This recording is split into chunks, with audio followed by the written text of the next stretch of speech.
Buenos días, somos el grupo B. A continuación les voy a hablar acerca de consejos para entrevistar a personas que han sido víctimas de un hecho. No existe un método único para entrevistar a quienes han sido víctimas y sobrevivientes de eventos traumáticos relacionados con la violencia, con los crímenes, con los desastres o accidentes. Cada caso es único y conlleva sus propios retos y dilemas éticos. El cuidado y la seguridad es el eje transversal y más importante de este trabajo. Podemos decir que la seguridad de las personas entrevistadas que no sean revictimizadas, la protección e información de la información es muy importante, la seguridad del equipo de los colegas con los que nosotros trabajamos, en este caso los camarógrafos, etcétera, y la seguridad de uno mismo, por supuesto, es muy importante. El sufrimiento humano, las injusticias, las consecuencias de desigualdad, de la guerra o de los desastres naturales en la vida de las personas tienen interés periodístico, pero sugerimos que es muy importante siempre reflexionar al momento de poder hacer una entrevista. Una vez terminado esta introducción, vamos a hablar acerca de algunos consejos básicos e importantes al momento que nosotros podamos entrevistar a una persona y que nos va a servir a futuro cuando ya podamos ejercer la carrera en la cual estamos estudiando. Vamos con la número uno y es identificarse como periodista, algo muy importante y básico y primordial, que es lo primero que debemos hacer, identificarnos como periodistas. Una regla pues de oficio es presentarse como periodista. Si no consideras seguro hacerlo, puedes omitirlo, pero ten claro que no puedes usar la información directamente atribuida a alguien que no aceptó dar una. Vamos con la número 2 y es tener tiempo para la entrevista. Si no dispones de tiempo suficiente, sugerimos pues avisar desde un inicio y limitarse a las preguntas básicas sobre la situación, sin entrar en detalle, el evento traumático o heridas profundas que no podrás terminar de escuchar por que tienes prisa. Buscar un lugar adecuado. Idealmente las entrevistas deben realizarse en sitios donde se pueda hablar en privado sin interrupciones, donde se puedan escuchar sin necesidad de gritar y donde no exista peligro alguno. Preparar al entrevistado. Antes de iniciar la entrevista hay que informar a grandes rasgos qué temas se abordarán. Es importante explicar el sentido de nuestra investigación, lo que buscamos con ella. Esto hace que para que la persona pueda prepararse emocionalmente, que no se sienta atacada por las preguntas o no albergue expectativas distintas sobre nuestra publicación, para darle oportunidad de decidir si puede y quiere hablar con usted. Ceder el control. La persona entrevistada no debe sentirse obligada a nada. Antes de comenzar la entrevista es importante hablar con ella y decirle que tiene el control de la entrevista, puede contestar las preguntas que considere sean necesarias, puede pedir una pausa, terminar con la entrevista si así lo considera, pues la rebasa o pedir que no se revele algún dato que considere riesgoso y que va en contra de su bienestar. Es su total derecho. ¿Cómo preguntar? Entrevistar a una persona que ha sido víctima de un hecho terrible requiere empatía, ponerse en su lugar, en el lugar de mirar a los ojos y apagar los ruidos externos como las conversaciones del celular y otros ruidos que pueden interrumpir la conversación, establecer una conexión con la persona que nos contará su historia. También evitar preguntas criminalizantes. Generalmente las víctimas tienen por encima el peso de la culpa que han construido a su alrededor. Está sola, poco le creen y siente miedo. La suya es una verdad contra un sistema construido para desacreditar a quien alza la voz y denuncia las preguntas que deben evitar la criminalización. Se justifica revisar el momento de horror. Algunas investigaciones requieren conocer con precisión detalles de quienes tienen una carga traumática, como cuando investigamos el patrón de una violencia, de violaciones sexuales que podrían ser seriales o o tortura de la policía. Vamos con la número 11 y es tocar el dolor de otra manera. Las palabras no siempre son el vehículo para expresar el dolor. Encuentra compuertas para llegar a las emociones de las personas entrevistadas sin hacerle revivir el momento doloroso. ¿Qué hacer si la persona llora o se altera? La entrevista sobre hechos traumáticos y pérdidas de familiares son muy dolorosas. Si las personas entrevistadas comienzan a llorar, pueden ser por muchas distintas razones. A veces las preguntas fue hecha con un mal tacto, otras veces detonó un recuerdo demoledor o le liberó emociones retenidas. La siguiente es cómo cerrar una entrevista. Al terminar agradecemos la confianza que nos dejaron tocar por haber dejado tocar el tiempo de releer de nuevo la información y evaluar el caso. La información podría tener consecuencias para la gente. Por ejemplo, la identidad del perpetrador, que esto es muy importante. Y pensar una estrategia para proteger a las fuentes, a veces omitiendo esa información y buscando otro momento de forma para publicar esos datos. Siempre es muy importante cuidar el bienestar, cuidar la vida de las personas al momento de entrevistar cuando son situaciones sumamente difíciles. La 15, contrastar con la información. Los eventos traumáticos suelen tener efectos en la memoria de las personas que han sobrevivido a una tragedia y de los familiares de las víctimas. La memoria cambia y puede alterarse por el miedo, por la necesidad de entender lo ocurrido, por el paso del tiempo, por el deseo de olvidar y por recientes revelaciones sobre el caso o al escuchar otros testimonios. Este tipo de entrevistas requiere pedir con mucho cuidado detalles que ayudan a sostener afirmaciones que serán publicadas y darse el tiempo en las entrevistas para calificar los detalles. Al momento de entrevistar una persona o una víctima o sobreviviente es importante avisarles si buscarás otras entrevistas de contraste y con la contraparte. Si tomas testimonios de la persona acusada o perpetradora o la postura de las autoridades. Estas no deben tener la última palabra ni puedes permitir que en las notas revictimicemos a la persona a quien te dio su testimonio, quien debe tener la oportunidad de responder a los señalamientos que hacen en su contra antes de publicarlo. O sea, lo que quiere decir es que usted siempre tiene que buscar un equilibrio al momento de hacer una noticia, siempre mantener la objetividad, la imparcialidad. Consejos para la cobertura de eventos traumáticos en la comunidad. Recuerde que el tono que decida usar en la transmisión, en la cobertura, puede influir en el momento de la narración, los acontecimientos de la comunidad. Es muy importante cuidar nuestro tono, de la forma que vamos a contar historias. Por ejemplo, al momento de cubrir los eventos funerarios de la víctima, es mejor hacerlos en lugares públicos y no en las funerarias. Escribir historias acerca de la vida de las víctimas y el efecto que tuvieron sus vidas en la comunidad. 2. Facilitar foros donde las personas puedan expresarse, donde puedan dar palabras de apoyo y puedan expresar sus sentimientos. También es muy importante que si vamos a recibir ayudas de las demás personas, esto se pueda transmitir y también contar historias. Este tipo de historias de esperanza para la comunidad son muy importantes para sentir el apoyo.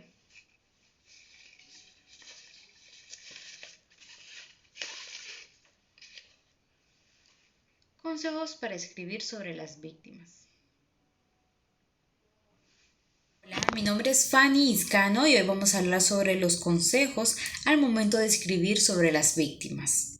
Punto número 1. Enfocarse en la vida de la persona, conocer su personalidad, su entorno, su ambiente, sus pasatiempos favoritos, sus amistades y familiares. Punto número 2. Verificar nombres, citas y hechos. Hay que verificar muy bien la información antes de darla a conocer. Hay que dar información muy bien verificada. Punto número 3. Evitar decir descanse en paz o, por ejemplo, una comunidad llora la trágica muerte de. En cambio de eso, utilizar palabras sencillas y claras, así como lo haría un muy buen escritor. Punto número 4. Utilizar citas y anécdotas. Hablar sobre la persona, aquellos obstáculos que superó. Ver cómo era ella, la víctima en la comunidad. Pedir fotografías recientes a los familiares y devolverlas inmediatamente. Consejos para tener un mejor cuidado de sí mismo. Conozca sus límites. Al no estar cómodo con algún trabajo traumático que le fue asignado, usted debe hablar con su superior y encontrar una solución. Intente tomar descansos. Liberar su mente es importante para soltar el estrés. Encuentre a alguien con quien pueda compartir este tipo de experiencias, ya sea un familiar, un amigo, un compañero o alguien que esté dispuesto a escucharle. Aprenda a manejar su estrés. Es beneficioso que busque hacer actividades que le ayuden a liberar la carga mental que tiene. Usted se conoce y sabe de qué gusta. Puede organizar su tiempo y cada día tomar un par de horas para usted mismo. Puede leer, hacer ejercicio, caminar, meditar, etc. Entienda que sus problemas pueden convertirse en algo serio. Por eso es bueno tomar tiempo libre, dedicarse a actividades de recreación, tanto física o mental. Entienda que la mente es poderosa y si usted la deja a su libre albedrío, puede ocasionarle daños y muy serios. Tómelo todo con calma. Siempre haga su mejor esfuerzo en dar un excelente trabajo, pero al mismo tiempo cuide de usted mismo. Consejos para reporteros gráficos que cubren tragedias. Entienda que tal vez usted sea el primero en llegar al lugar de los hechos. Actúe con mucha tranquilidad y primero observe antes de tomar decisiones. Recuerde que su vida es lo primordial antes que cualquier captura que pueda tomar. Trate a cada una de las víctimas de una tragedia con dignidad y respeto. Mantenga la empatía por los demás y respete siempre el dolor ajeno. Sea ante todo un buen ser humano. Usted puede registrar muchas imágenes sangrientas durante una tragedia. Clasifique cuáles son las que ameritan ser publicadas, ya que muchas personas las verán y pueden ser impactadas de una manera negativa. Haga todo lo posible para no violar el sufrimiento de cada persona. Esto no significa que no tomará captura del momento, pero debe tomar en cuenta el dolor ajeno y tomar la mejor decisión para saber en qué momento podrá tomar la fotografía. Piense que usted es un ser humano que debe cuidar su estado mental. Admita sus emociones. Reemplace imágenes horribles por imágenes positivas. Establezca una rutina diaria de hábitos saludables. Mantenga su mente liberada. Desahóguese siempre después de estar en una escena de tragedia.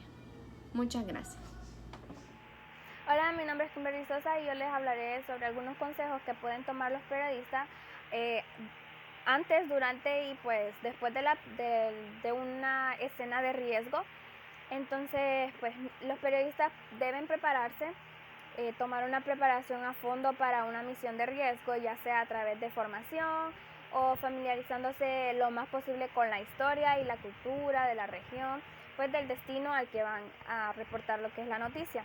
También esto permite lo que es reducir el estrés y aumentar la capacidad de adaptación al impacto traumático de la escena. También pues identificar a la gente que está sobre el terreno para pues tener una red en el lugar. También los colegas y los cooperantes pueden prestarse un apoyo valioso, sobre todo si pues el periodista va solo a la misión. También se tienen que preparar físicamente, pues estar en buena forma física, proporcionar una buena resistencia al estrés y también no descuidar la vida personal, pues sabemos que la vida personal de una persona puede afectar su entorno de cualquier forma. También cuando se presentan este tipo de casos, pues se tiene que tener la seguridad de que realmente quiere ir a cubrir esa noticia. Pues porque exponerse a este tipo de situaciones de riesgo es peligroso y también traumático y la persona debe estar bien para poder representar este tipo de situaciones o noticias al ver a las personas. Entonces tiene que estar muy capacitado para realizar este tipo de acciones. Bueno, también la salud mental es muy importante en este tipo de situaciones porque la presencia física en el lugar de los hechos no es determinante. Podemos decir que la exposición repetida e imágenes violentas o el hecho de saber de que una persona se ha enfrentado a una amenaza grave puede también, en algunos casos, causar traumas psicológicos. Pues las reacciones postraumáticas tienen su origen como en un tipo de mecanismo de defensa, entonces la persona tiene que estar muy preparada para este tipo de situaciones y mentalizarse que tiene que mantener actitud frente a esta situación. Gracias. Buen día, mi nombre es Natalia González. Voy a hablarles un poco sobre lo que es el trastorno de estrés postraumático. El trastorno de estrés postraumático es un trastorno caracterizado por la imposibilidad de recuperarse después de experimentar lo que fue un evento atemorizante, como por ejemplo lo que es maltrato físico, sexual o emocional, o ser una víctima o testigo de violencia de un delito, o la enfermedad grave o la muerte de un familiar o un amigo muy cercano. El trastorno puede durar meses hasta años y suele haber episodios que recuerden el trauma y causan intensas reacciones emocionales y físicas.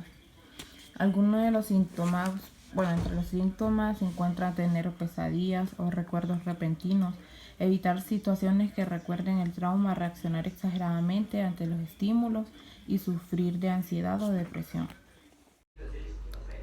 Muchas gracias por su atención.